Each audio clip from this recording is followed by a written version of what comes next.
तो आज जो मूवी मैं आपको एक्सप्लेन करने वाली हूँ वो है वार्म बॉडीज और ये है ज़ॉम्बीज के बारे में। तो मूवी शुरू होते ही हम एक एयरपोर्ट को देखते हैं जिसमें कुछ ज़ॉम्बीज सफाई कर रहे होते हैं। अब ऐसी बात नहीं कि इंसानों ने इन्हें रखा है, बल्कि इनकी अलग ही दुनिया है जिसे ये साफ करते रहते हैं। या दूसरी चीज जो इन्हें पता होती है वो खाना होता है, यानी अपना पेट कैसे भरना है। जहाँ ये सब ज़ॉम्बीज होते हैं वो सिटी का एक अलग ही हिस्सा होता है, क्योंकि कुछ साल पहले किसी वजह से कुछ इंसान ज़ॉम्बीज बन गए। तो इंसानों ने अपने शहर के दरमियान एक दीवार खड़ी कर दी जिसके दूसरी तरफ सब ज़ॉम्बीज को कर दिया गया और दूसरी तरफ वो सारे इंसान थे जो कि ज़ॉम्बीज की वजह से इन्फेक्टेड नहीं हुए थे और ना ही ज़ॉम्बीज बने थे। कई साल से ये लोग इसी तरह रह रहे थे, ऑलमोस्ट 7 या 8 इयर्स। अब एयरपोर्ट पर यानी ज़ॉम्बीज वाली साइड पर हमें एक लड़का दिखाया जाता है जो कि होता तो ज़ॉम्बीज है, लेकिन दिखने में लग रहा था कि जब वो इंसान होगा तो काफी प्यारा होगा। वो अपनी सोच में गुम होता है, न जाने वो क्या सोच रहा होता है, क्योंकि ज़ॉम्बीज कभी भी अपनी फीलिंग्स को एक्सप्रेस नहीं कर पाते थे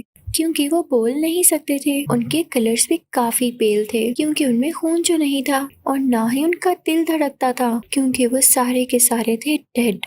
और इन लोगों को खाने में जो चीज सबसे ज्यादा पसंद थी वो थे इंसान। अब ये सारे ज़ॉम्बीज काफी आहिस्ता आहिस्ता चलते थे और अब लगी हुई थी इनको भूख, तो ये शहर की उस तरफ जाना चाहते थे ताकि इंसानों पर अटैक करके उन्हें खा सकें। लेकिन दीवार इतनी ज्यादा स्ट्रॉन्ग होती है कि ये लोग उस पार जा ही नहीं सकते थे। और ये अच्छी बात है क्योंकि इंसान ज़ॉम्बी से इंटरेक्शन करना चाहते ही नहीं थे, वरना वो लोग भी इन ज़ॉम्बीज की तरह बन जाते। यहीं पर कुछ और चीज भी रहती थी जो बिल्कुल स्केलेटन्स की तरह लगते थे, क्योंकि मरने के बाद उनकी सारी स्किन श्रिंक हो गई होगी। उनकी बोन्स साफ नजर आती थी, इसलिए उन्हें बोनीज कहा जाता था। ये लोग ज़ॉम्बीज को तो कुछ नहीं कहते थे, लेकिन इंसानों को खाना चाहते थे और इंसान भी इनसे दूर ही भागते थे। अब जिस ज़ॉम्बी की मैंने शुरू में आपको बात बताई कि वो कुछ सोच रहा होता है, वो हमें काफी क्लेवर भी लग रहा होता है क्योंकि वो अपना पास्ट याद करने की कोशिश कर रहा था, लेकिन बेचारे को कुछ याद ही नहीं आ रहा था। उसे सिर्फ इतना याद था कि जब वो जिंदा हुआ करता था तो उसका नाम आर से शुरू होता था, इसलिए इस मूवी में भी हम उसको आर ही कहेंगे। वो हमेशा ऐसे सोचता रहता है जैसे वो पता लगाना चाह रहा हो कि वो ज़ॉम्बी किस तरह से बना। और सच पूछे तो वो बेचारा भी इंसान बनना चाहता था क्योंकि वो अपनी इस लाइफ से तंग था। ना वो बोल सकता था, ना इंसानों के सिवा कुछ खा सकता था, और उनकी बस यही जिंदगी थी जिसमें वो बहुत स्लो स्लो चलते थे। वो इंसानों में भी काफी इंटरेस्ट रखता था। इसी तरह वो चलते चलते एक प्लेन के अंदर जाता है, वहाँ वो म्यूजिक प्ले करता है। वहाँ पर एक और ज़ॉम्बी होता है जो कि आर का बहुत अच्छा दोस्त होता है। अब ये सारे ज़ॉम्बीज टीम अप करके डिसाइड करते हैं कि हम इंसानों के पास जाएंगे ताकि उन्हें खाकर अपनी भूख मिटा सके। लेकिन होता कुछ यूं है कि शहर के उस तरफ इंसान भी काफी परेशान होते हैं क्योंकि शहर का आधा हिस्सा तो उस तरफ था और उनकी कुछ सप्लाईज भी, जैसा कि कुछ खाना, मेडिसिन और काफी ऐसी चीजें जिनकी उनको जरूरत थी, लेकिन वो वहाँ नहीं जा सकते थे। अब इंसान भी अपनी एक टीम बनाते हैं जिसमें यंगस्टर्स होते हैं, कुछ लड़के और कुछ लड़कियां, ताकि वो ज़ॉम्बीज वाली साइड पर जाकर कुछ स्टफ लेकर आ सकें। अब ये सारे इंसान दीवार के उस पार जाते हैं और एक मेडिकल स्टोर में जाते हैं। इनको नहीं पता था कि ज़ॉम्बीज भी इस तरफ आए हुए हैं, लेकिन जल्द इनको रियलाइज हो जाता है कि ज़ॉम्बीज भी इस मेडिकल स्टोर में है। इंसान जल्दी से इन ज़ॉम्बीज को शूट करने लगते हैं। तभी आर देखता है कि एक लड़की भी उन पर शूट कर रही है जिसका नाम जूली होता है और वो इस मूवी की मेन कैरेक्टर भी है। आर उसे देखता है तो काफी गौर से देखने लगता है जैसे इसकी उसके साथ कुछ मेमोरीज जुड़ी हो। आर याद करने की काफी कोशिश कर रहा होता है, लेकिन जिसको अपना नाम न याद हो उसे अपना पास्ट कैसे याद होगा। वो इसी सोच में गुम होता है कि एक इंसान उन पर अटैक करने लगता है तो आर उसे मार डालता है और साथ ही उसका ब्रेन खा लेता है। अब यहाँ मजे की बात ये थी कि जब कोई ज़ॉम्बी इंसान का ब्रेन खाता तो उसकी मेमोरीज वापस आने लगती थी। वो सीधा जूली के पास जाता है और पहली बार उसका नाम लेता है क्योंकि ज़ॉम्बी बनने के बाद उसने पहली बार ब्रेन खाया था। जब वो नोट करता है कि बाकी ज़ॉम्बीज जूली पर अटैक करने वाले हैं तो वो जूली के फेस पर कुछ ब्लड लगा देता है और उसका हाथ पकड़ लेता है ताकि जूली की खुशबू ज़ॉम्बीज तक ना जा सके और उनको यही लगे कि उनकी तरह ही एक ज़ॉम्बी है। फिर आर्च जूली को अपने साथ ले आता है अपनी शहर की तरफ। फिर आर्च जूली को प्लेन के अंदर ले आता है। वो उसकी पहले की तरह केयर करने लगता है, उसे ब्लैंकेट देता है, लेकिन जूली उससे काफी डर रही होती है क्योंकि अब आर एक ज़ॉम्बी था और ज़ॉम्बीज का कोई पता नहीं था कि वो कब इंसानों को नुकसान पहुंचा दें। आर बोल तो नहीं सकता था, लेकिन जब से जूली आई थी उसमें बोलने की एबिलिटी भी आ रही थी। तो वो जूली से कहता है कि डरो नहीं। जूली को ब्लैंकेट देने के बाद वो उसके साथ वाली सीट पर बैठ जाता है और उसकी तरफ देखने लगता है और यहाँ आर का दिल धड़कता है। ये बात काफी स्ट्रेंज थी क्योंकि ज़ॉम्बीज का दिल नहीं धड़कता, तो ये इस बात का साइन था कि आर हो सकता है इंसान में बदल सके, क्योंकि इसमें इस तरह के चेंजेस आना इसी बात का साइन थे। जूली अभी भी डर रही होती है और उसे समझ नहीं आ रहा होता कि वो यहाँ से बाहर कैसे जा सके, क्योंकि वो जानती थी कि ज़ॉम्बीज़ के बीच रहना मौत है। कुछ देर गुजरने के बाद वो आर से कहती है कि मुझे भूख लग रही है, तो आर उसके लिए खाना लेने जाता है और यही तो जूली चाहती थी। वो फौरन से प्लेन से बाहर आती है और भागने लगती है, लेकिन देखती है कि ज़ॉम्बीज़ उसके पीछे पड़ गए हैं, तो वो प्लेन के नीचे जाकर छुप जाती है और उतनी ही देर में वहाँ आर भी आ जाता है,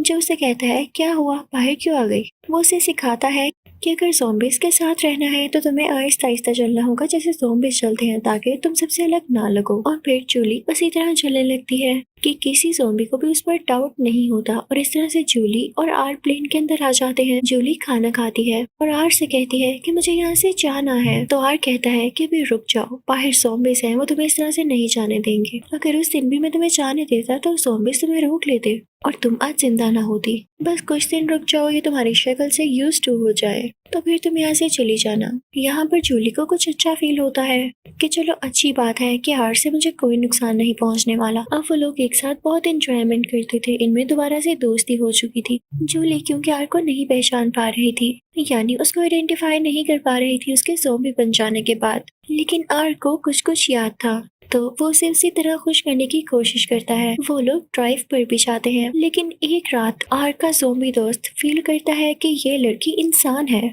वो उसे पकड़ लेता है और इससे पहले कि वो लोग उसे मारते वहाँ पर आर आ जाता है और उनको रोकता है। आर का दोस्त कहता है कि हमारे सामने हमारा खाना चल रहा है और तुम कह रहे हो कि मैं इसे छोड़ दूं। अब आर के दोस्त ने भी कुछ कुछ बोलना सीख लिया था। आगे से आर कहता है कि नहीं, तुम इसे हाथ भी नहीं लगाओगे। इतनी ही बात की देर थी कि सामने से वो बॉनीज आने लगते हैं जो कि इंसानों को मारना चाहते थे और उन्हें खाना चाहते थे। वो भूखे बॉनीज उसकी तरफ बढ़ रहे होते हैं, तो आर जूली का हाथ पकड़ के उसे दोबारा अपने साथ लेकर जाता है। लेकिन तभी सामने से 3 और ज़ॉम्बीज़ आते हैं जो इन पर अटैक करने वाले होते हैं। लेकिन तभी सामने से एक और गाड़ी आती है जो इन ज़ॉम्बीज़ को उड़ा देती है, और गाड़ी में कोई और नहीं बल्कि आर का वही दोस्त बैठा हुआ था। वो अपने दोस्त से कहता है कि मैं ये सिर्फ तुम्हारे लिए कर रहा हूँ। वो उन्हें गाड़ी में उठा लेता है और कहता है कि ये गाड़ी तो इतना दूर नहीं जा सकती, लेकिन मैं तुम दोनों को एक गाड़ी तक पहुंचाऊंगा और उस गाड़ी में तुम दोनों एक घर तक चले जाना। वो ऐसा ही करता है, लेकिन जब आर का दोस्त उन दोनों को वहाँ पर उतारता है तो वहाँ पर और ज्यादा ज़ॉम्बीज़ होते हैं जो कि उन पर अटैक करने लगते हैं।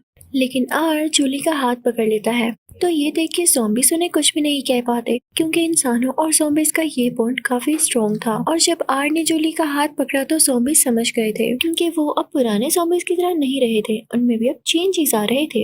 अब जूली और आर वहाँ से गाड़ी लेते हैं और उस घर की तरफ निकल पड़ते हैं। अब रात हो चुकी होती है। अब जूली रेस्ट करना चाहती थी, लेकिन तभी उसे ऐसे फील होता है कि घर के बाहर कुछ गाड़ियाँ हैं और वो गाड़ी पुलिस वालों की होती है। उनके साथ एक आर्मी कर्नल भी होते हैं जो कि कोई और नहीं बल्कि जूली के फादर थे, जो कि जूली को वहाँ पर ढूंढने आए थे। लेकिन जूली नीचे नहीं जाती, क्योंकि वो जानती थी कि अगर वो नीचे गई और उसके फादर ने उसे देख लिया तो वो आर को भी ढूंढ लेंगे और उसे मार डालेंगे। लेकिन जूली ऐसा नहीं चाहती थी, इसलिए वो चुप करके लेट जाती है, क्योंकि वो आर के साथ ऐसा नहीं कर सकती थी। आर ने भी तो कई बार उसकी जान बचाई थी। तब आर उसे बताता है कि क्या तुम जानती हो, मैंने तुम्हारे दोस्त को मारा था। तो जूली कहती है, हाँ मैं जानती हूँ कि वो मर चुका है, पर उसको तुमने मारा था मुझे ये नहीं पता था। आर उसे उसके दोस्त की घड़ी देता है। अब जूली आर ज़ॉम्बी से कहती है कि तुम लोग इंसानों को क्यों खाते हो, तुम्हें जरा बुरा फील नहीं होता। तो आर कहता है कि इंसान हमारा खाना है, उनके बगैर हम जिंदा नहीं रह सकते, जैसे तुम लोग खाना खाते हो उसके बगैर जिंदा रह सकते हो। फिर इन दोनों में आर्ग्यूमेंट खत्म होता है और आर यहाँ पर सो जाता है। और आप ये सुन के हैरान रह जाएंगे कि आर ज़ॉम्बी बनने के इतने साल बाद पहली बार सोता है और उसे ख्वाब आता है जिसमें उसे जूली दोबारा से नजर आती है। लेकिन जब उसकी आंख खुलती है तो वो देखता है कि जूली वहाँ कहीं नहीं है। वो परेशान हो जाता है। जब नीचे जाकर देखता है तो कार भी नहीं होती, तो वो समझ जाता है कि जूली यहाँ से जा चुकी है और जरूर उसे वो बात बुरी लगी होगी जो मैंने उसके दोस्त को मार दिया। वो काफी सैड हो जाता है और बाहर निकलने लगता है। यहाँ पे हम नोट करते हैं कि वो पहले से थोड़ा ज्यादा तेज चलने लगा था, क्योंकि उसकी बॉडी में चेंजेस जो आ रहे थे जैसे इंसानों में होते हैं। और तभी वहाँ पर बारिश होने लगती है। आर को ठंड लगने लगती है जो कि ज़ॉम्बीज़ को नहीं लगती होती, और ये भी एक साइन था कि वो ज़ॉम्बी से बदल रहा है। वो सीधा चलने लगता है ये सोचते हुए कि मुझे जूली को भूलना होगा, वो इंसान है उसने ठीक किया, वो पागल तो नहीं थी जो ज़ॉम्बीज़ के साथ रहती। कि तभी वो देखता है कि उसके सामने उसके ज़ॉम्बी दोस्त हैं। वो सब आगे बढ़ते हैं और आर से बात करते हैं। आर का दोस्त उससे कहता है कि मेरे दोस्त, मैंने कभी तुम्हारा बुरा नहीं चाहा, लेकिन मैं तुम्हें बताना चाहता हूँ कि हम में चेंजेस आ रहे हैं, बिल्कुल वैसे ही जैसे तुम में आए। आर का दोस्त उसे बताता है, तुम्हें पता, कल मैंने भी ख्वाब देखा जिससे मुझे अपना पास्ट याद आ रहा है। तो आर अपने दोस्त को बताता है, हाँ मैंने भी ख्वाब देखा, और देखो अभी तुम लोगों को भी सर्दी लग रही होगी, मुझे तो लग रही है, और ये हमें चेंज आया है, लगता है हम चेंज हो रहे हैं, इंसान बन रहे हैं। तो बाकी सारे ज़ॉम्बीज़ भी खुश हो जाते हैं। और आर का दोस्त कहता है, फिर तो ये बहुत अच्छी बात है। तो आर कहता है, हाँ ना, ये बात मुझे जूली को भी बतानी थी, लेकिन वो चली गई है। क्या मैं उसे ढूंढ कर ये बात बता सकता हूँ? और मुझे उससे माफी भी मांगनी है कि मैंने उसके दोस्त को मारा। वो बाकी ज़ॉम्बीज़ को जूली की पिक्चर दिखाता है, तो बाकी ज़ॉम्बीज़ समझ जाते हैं कि यही जूली है। और अब वो सारे निकल पड़ते हैं शहर के उस तरफ जहाँ पर बहुत बड़ी दीवार होती है, जहाँ से ज़ॉम्बीज़ उस तरफ जा ही नहीं सकते। वो लोग वहाँ पर पहुँचते हैं और काफी कोशिश करते हैं, लेकिन नाकाम रहते हैं। तभी आर को कुछ मेमोरीज आती हैं, क्योंकि उसने जूली के दोस्त का ब्रेन जो खाया होता है। उसे समझ आ जाती है कि जूली का दोस्त इस दीवार से कैसे आया जाया करता था। वो वही तरीका यूज करके दीवार की उस तरफ चला जाता है और अब वो जूली का घर ढूंढने लगता है। और फिर जब उसे जूली का घर मिल जाता है तो उस घर के नीचे जाके खड़ा होता है। जूली उसे देखती है तो वो फौरन से उसे अंदर बुला लेती है और कहती है, तुम यहाँ कैसे? मुझे बहुत खुशी हुई तुम यहाँ आए। तुम ये बताओ, तुम्हें किसी ने देखा तो नहीं? तो कहता है, नहीं, मैं बड़े ध्यान से आया हूँ। तो जूली उसे कहती है, यानी ज़ॉम्बी तेज हो गया है। आर उससे कहता है कि मैं तुमसे सॉरी करना चाहता था, मैंने तुम्हारे दोस्त को मार दिया। तो जूली कहती है, डोंट बी सॉरी, इसमें तुम्हारी गलती थोड़ी है, सभी ज़ॉम्बीज़ ऐसे करते हैं। हाँ, अगर तुमने जान के किया होता तो मैं तुमसे बात भी ना करती। इसके बाद जूली कहती है, मेरी तरफ से भी सॉरी, मैं तुम्हें बिना बताए आ गई, लेकिन मैं ज़ॉम्बीज़ की दुनिया में कैसे रहती। हाँ, ये बात जरूर है कि आने के बाद मैंने तुम्हें मिस भी किया, और देखो तुम आ गए। इसके साथ वो दोनों गले लगते हैं। अब जूली और उसकी दोस्त ये कहते हैं कि अगर जूली के फादर यानी कर्नल को ये पता चल गया कि एक ज़ॉम्बी उनके घर में है तो वो तो उसे मार देंगे। अब वो दोनों फ्रेंड्स मिलकर आर का मेकअप करने लगती है। उसको वो इंसानों के कलर की ही फाउंडेशन लगाती हैं, उसके लिप्स पिंक करती हैं ताकि ऐसा लगे कि उसमें खून है और वो इंसान है। और वाओ, मेकअप के बाद वो तो लगता भी इंसान है। अब वो दोनों ये डिसाइड करते हैं कि वो जूली के फादर को बताएंगे कि ज़ॉम्बीज़ अब बुरे नहीं रहे, उनमें चेंजेस आ रहे हैं और कुछ ही टाइम में वो इंसानों की तरह बन जाएंगे, तो उन्हें ना मारा जाए। अब ये तीनों मिलकर कर्नल के पास जाते हैं, यानी जूली के फादर के पास। अब जूली अपने फादर से कहने लगती है कि डैडी, आप लोग अब ज़ॉम्बीज़ को मत मारिएगा, वो इंसान बन रहे हैं, उनमें चेंजेस आ रहे हैं। तो कर्नल कहते हैं कि तुम्हें कैसे पता? मैं तुम्हारी बात पे बिल्कुल यकीन नहीं करने वाला, तुम अभी बच्ची हो। और जैसे ही नजर उनकी आर पर पड़ती है तो वो समझ जाते हैं कि ये इंसान नहीं है, क्योंकि उन्हें काफी पहचान होती है ज़ॉम्बीज़ और इंसानों के दरमियान की। वो उस ज़ॉम्बी आर पर गन पॉइंट कर देते हैं, लेकिन तभी उनके पीछे से जूली की दोस्त उन पर गन पॉइंट कर देती है और कहती है, अंकल अगर आपने इसे मारा तो मैं आपको मार दूंगी, क्या आप गलत कर रहे हैं अभी। और इसी चीज का फायदा उठाते हुए जूली आर को अपने साथ ले जाती है। अब आर जूली को अपने साथ उस जगह पर लेकर आता है जहाँ पे बाकी ज़ॉम्बीज़ उनका वेट कर रहे होते हैं। तभी आर का दोस्त उन्हें बताता है कि बहुत बड़ा खतरा है, पीछे से बोनीज भी आ रहे हैं जो कि तुम्हें मारना चाहते हैं, और तुम्हें ये भी पता होगा कि आर्मी भी तुम लोगों के पीछे और जल्दी वो यहाँ पर आ जाएगी। तुम दोनों की जान को बहुत खतरा है, तुम लोग यहाँ से भाग जाओ, हम उनको देख लेंगे। जिस जगह पर वो होते हैं उसके ऊपर ग्लास रूफ होती है, तो बोनिस वहाँ पे पहुंच चुके थे। आर और जूली तो वहाँ से टाइम पर भाग जाते हैं, लेकिन पीछे बचते हैं ज़ॉम्बीज़। बोनिस जल्दी वो शीशा तोड़कर नीचे आ जाते हैं और ज़ॉम्बीज़ पर अटैक करने लगते हैं, और उतनी ही देर में आर्मी भी आ जाती है। जब बोनिस उन इंसानों को देखते हैं तो उनके मुंह में तो पानी आ जाता है, लेकिन अब ज़ॉम्बीज़ उन इंसानों को बचाते हैं। जब ढेर सारे बोनिस एक आर्मी ऑफिसर पर अटैक कर रहे होते हैं तो एक ज़ॉम्बी उनको बचाता है और उनका हाथ पकड़कर उन्हें खड़ा करता है। तो आर्मी ऑफिसर ज़ॉम्बी से काफी इम्प्रेस होता है और वो भी जान चुका था कि वाकई इनमें पॉजिटिव चेंज आ रहा है। और जब बाकी के आर्मी ऑफिसर्स भी ये देखते हैं कि ज़ॉम्बीज़ बोनीस से लड़ रहे हैं और इंसानों को बचा रहे हैं, तो वो उनसे कहते हैं कि हम भी तुम्हारे साथ हैं, क्योंकि उन्होंने ये चेंज खुद ही नोट कर लिया था। लेकिन कर्नल को अभी तक इस बात पे यकीन नहीं था कि ज़ॉम्बीज़ बदल रहे हैं।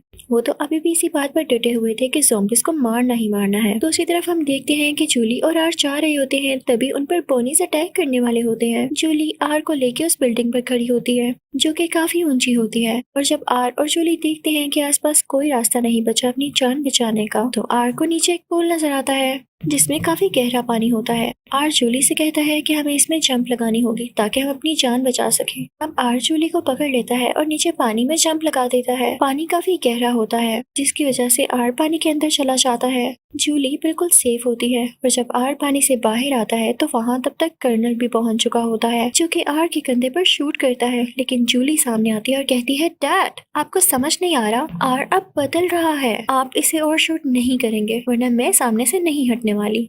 अब तभी वो लोग देखते हैं कि आर के शोल्डर से खून आ रहा था जहाँ से गोली लगी थी। और ये किस चीज का साइन था? हाँ, कि वो अब इंसान बन चुका है क्योंकि ज़ॉम्बीज़ की बॉडी में खून नहीं होता। ये देख के जूली काफी खुश होती है। और जब जूली के डैड यानी कर्नल अपनी आंखों से खुद देख लेते हैं कि ज़ॉम्बीज़ बदल रहे हैं तो वो आर को नहीं मारते और सारे आर्मी ऑफिसर्स को मैसेज भिजवाते हैं कि किसी ज़ॉम्बी को ना मारा जाए। अब ज़ॉम्बीज़ और इंसान मिलके उन बोनीज को मारने लगते हैं और अपना बहुत ख्याल रखते हैं ताकि बोनीज उन पर अटैक ना कर सके, जिसकी वजह से बोनीज बेचारे भूख से मारे जाते हैं और बाकी बोनीज को इंसान और ज़ॉम्बीज़ मिलके मार चुके होते हैं। अब यहाँ के हालात आहिस्ता आहिस्ता बिल्कुल नॉर्मल होते जा रहे थे। सिर्फ कुछ ही ऐसे ज़ॉम्बीज़ रह गए थे जो पूरी तरह इंसान नहीं बने थे और नो डाउट कुछ ही दिन में वो भी इंसान बन ही जाने थे। जो दीवार इस शहर के अंदर खड़ी की गई थी उसे गिरा दिया जाता है क्योंकि ज़ॉम्बीज़ अब इंसान बन चुके थे। सब बहुत खुश होते हैं, एक साथ मिलकर रहते हैं, उन्हें किसी चीज का डेंजर भी नहीं होता और जूली और आर एक साथ बहुत खुश होते हैं। इस मूवी से हमें ये लेसन मिलता है कि हम अपने प्यार और ट्रस्ट से किसी भी इंसान को या किसी भी चीज को ठीक कर सकते हैं। इसी के साथ ये अच्छी सी मूवी यहाँ एंड होती है। Thank you for watching.